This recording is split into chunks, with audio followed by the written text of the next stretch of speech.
Ketemu lagi saudara-saudaraku dengan saya, Herudin Lubis, praktisi meditasi yang akan berbagi pengalaman terkait dengan apa yang didapat dari meditasi. Tetap sehat, bahagia, dan harmonis. Background yang ada di belakang saya memang saya sengaja karena kita akan membicarakan terkait dengan soal rasa. Jadi topik kita kali ini adalah bagaimana mekanisme merasakan. Rasa adalah bagian dari indera. Kita mengenal ada 15 indera yang kita miliki sesungguhnya. Walaupun pengetahuan mengenalkan kita hanya memiliki 5 indera yang dikenal dengan panca indera. Saya selalu berulang-ulang membicarakan soal ini, tapi saya pikir tidak apa-apa untuk bisa kita mengingat kembali bahwasanya panca indera itu saya menyebutnya sebagai indera pengetahuan. Dari keberadaan panca indera kita berpengetahuan tentang realita.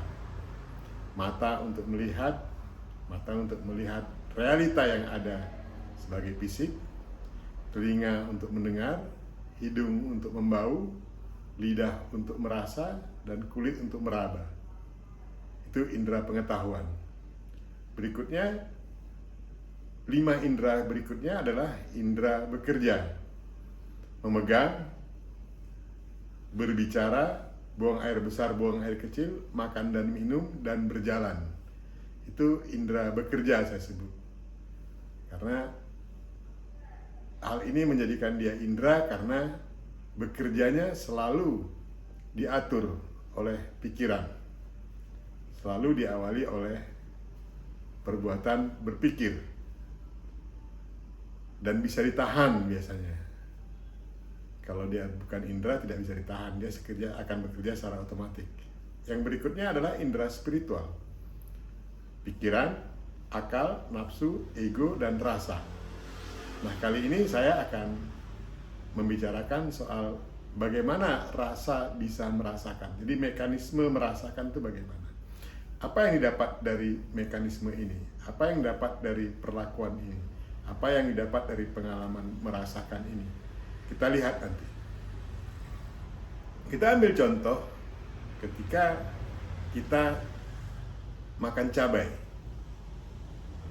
Makan cabai, lidah sebagai indera merasa yang terhubung dengan rasa akan merasakan rasa cabai. Pada umumnya dinyatakan sebagai pedas. Nah, data pedas ini sudah terekam dalam rasa. Bahwasanya kalau begini pedas, kalau begitu manis, kalau begitu asin, gurih, dan lain-lain. Begitu juga dengan dingin, panas, sejuk, dan lain-lain. Jadi sudah ada datanya sehingga kita bisa mempersepsi bahwasanya ini pedas. Tapi pedas itu dari mana? Karena sumber pedas ada beberapa. Merica juga pedas. Andaliman juga pedas. Andaliman itu tumbuhan yang tumbuh di Danau Toba, terkenal dengan kegunaannya sebagai ramuan masakan, tambahan ramuan masakan. Andaliman itu juga pedas. Jadi pedas tidak hanya cabai, tapi ada hal yang lain. Oleh sebab itu, rasa akan mengetahui kenapa ini pedas, dari mana datangnya pedas. Nah, ketika rasa merasakan ada pedas, rasa mengabarkan kepada pikiran, dan pikiran menganalisa. Akal hadir di situ untuk mencari contoh, ini pedas dari mana gitu. Ini pedas dari mana yang hadir ini, yang dirasakan ini pedas dari mana gitu. Oh, setelah akal memberikan contoh-contoh, ini pedas dari rasa cabai. Nah, rasa menyatakan bahwa saya merasakan ini pedas-pedas cabai. Nah, ketika rasa merasakan ini bahwa ini adalah pedas cabai, itulah yang disebut dengan cerdas. Cerdas rasa mengidentifikasi bahwasanya rasa pedas ini hadir atau datangnya dari cabai.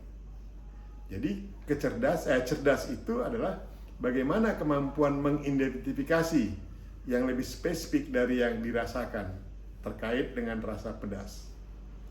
Nah, setelah rasa pedas diidentifikasi bahwasanya ini adalah pedas yang berasal dari cabai, maka pikiran kembali bekerja. Bagaimana mengantisipasi rasa pedas ini agar rasa pedas menjadi netral dan kita menjadi nyaman? Maka diputuskanlah, kira-kira begitu, diputuskanlah oleh pikiran, oh kita harus minum. Nah, analisa kita harus minum ini diterima oleh rasa, berikutnya dianalisa lagi oleh rasa, maka diputuskan oleh rasa melalui perasaan, benar ini rasa pedas cabai. Itulah kecerdasan yang harus disikapi untuk menetralisirkannya dengan minum air putih atau air hangat.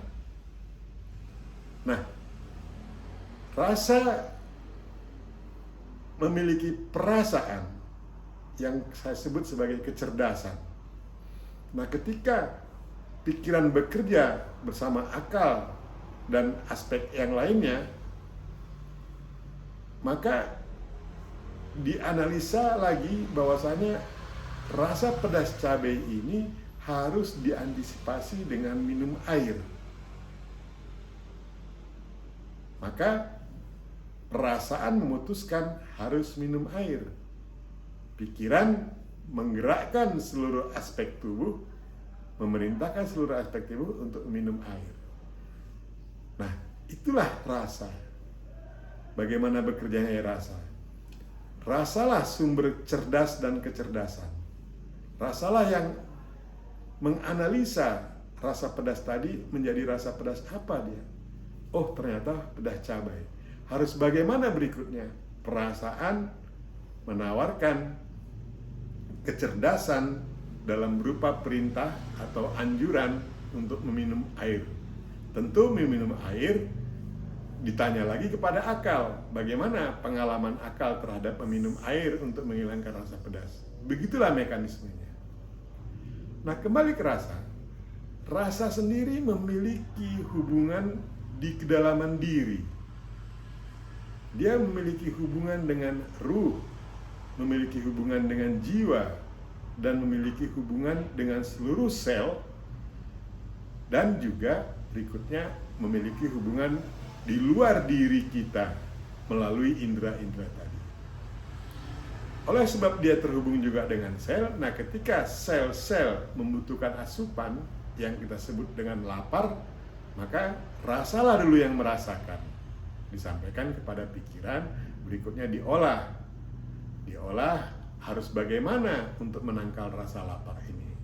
Nah, jadi rasa adalah sumber dari cerdas dan kecerdasan. Nah, implementasi yang dilakukan oleh fisik berdasarkan atas kajian-kajian pikiran dalam produknya berpikir yang menghasilkan buah pikir. Produknya kita sebut selalu sebagai pandai, pintar, dan cerdik. Itu produk pikiran. Jadi lebih kepada fisik. Cerdas dan kecerdasan lebih kepada spirit.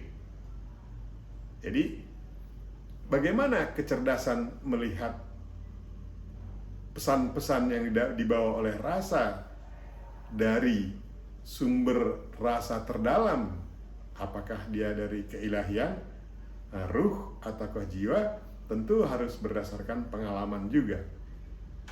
Nah, pengalaman-pengalaman ini dapat terasa dengan baik ketika kita menyadari. Makanya produk rasa selain cerdas dan kecerdasan sebetulnya adalah kesadaran. Rasalah yang membawa kesadaran. Kita sadar bahwa kita lapar, kita sadar bahwa kita merasa pedas, kita sadar bahwa kita dingin, kita sadar bahwa kita kepanasan, dan seterusnya dan seterusnya. Jadi rasa terhubung dengan kedalaman diri hingga di luar diri. Range-nya luas sekali. Oleh sebab itu, ketika kita mampu berlatih untuk merasakan rasa, maka insya Allah kita akan terbimbing untuk berbicara berbuat dan berpikir bersesuaian dengan kehendak Tuhan. Kita memang harus mengasah bagaimana kita bisa merasakan rasa yang sesungguhnya, terlain dari rasa-rasa yang didapat dari luar diri kita maupun dari dinding sel kita. Tapi ada rasa yang bersumber dari kesadaran kita, kesadaran terdalam kita, kesadaran keilahian dan kesadaran jiwa. Kita tahu kita terdiri dari 4 unsur: ruh, jiwa, fisik, dan pikiran, yang masing-masing mempunyai kesadaran. Saya pikir itulah salah satu yang bisa saya jelaskan terkait dengan bagaimana mekanisme rasa bekerja, selain banyak hal yang harus digali dari tubuh kita terkait dengan bagaimana mekanisme berpikir, bagaimana mekanisme memutuskan, bagaimana mekanisme banyak sekali. Dan saya tuangkan dalam buku saya yang berjudul Kajian Logis Membuka Tabir Potensi Diri. Diri kita memiliki potensi yang luar biasa, dan bagaimana mekanisme kerjanya, saya pikir ada penjelasannya di buku saya itu. Saya pikir sampai di sini saudara-saudaraku, tetap sehat, bahagia, dan selalu harmonis.